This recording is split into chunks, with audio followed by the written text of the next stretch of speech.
This is something I thought maybe you guys would like. This is Smoke Gets in Your Eyes and Other Lessons from the Crematory. Excuse me.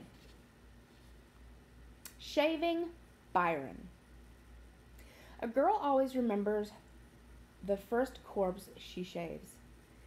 It is the only event in her life more awkward than her first kiss or the loss of her virginity. The hands of time will never move quite as slowly as when you're standing over a dead body of an elderly man with a pink plastic razor in your hand. Under the glare of the fluorescent lights, I looked down at poor, motionless Byron for what seemed like a solid 10 minutes.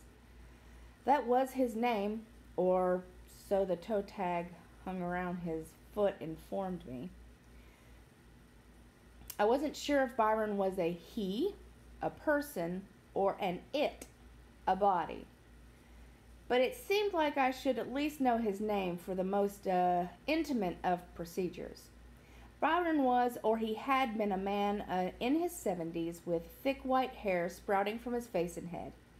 He was naked, except for the sheet I kept wrapped around his lower half to protect, I'm not sure what, post-mortem decency, I suppose?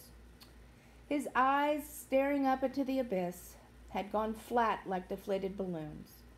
If a lover's eyes are clear as a mountain lake, Byron's were a stagnant pond.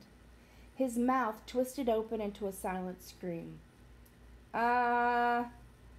Hey, Mike?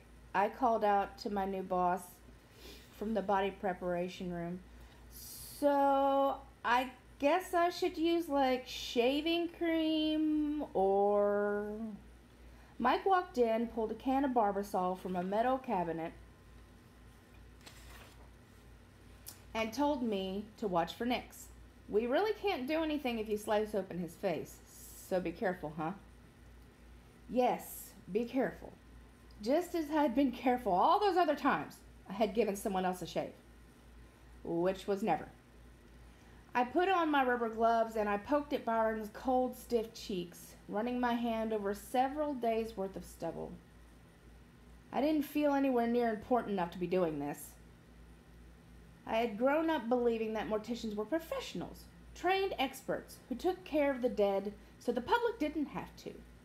Did Byron's family know a 23-year-old with zero experience was holding a razor to their beloved's face?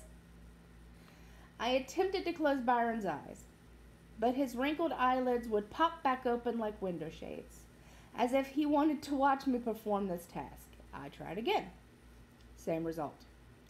Hey, I don't need your judgment here, Byron, I said, of course, to no response.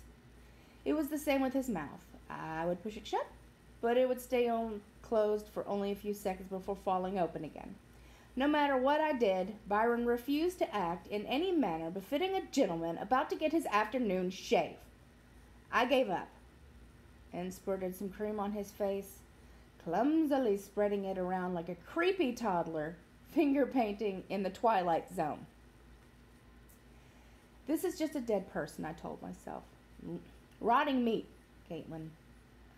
Animal carcass. This was not an effective motivational technique. Byron was far more than rotting meat.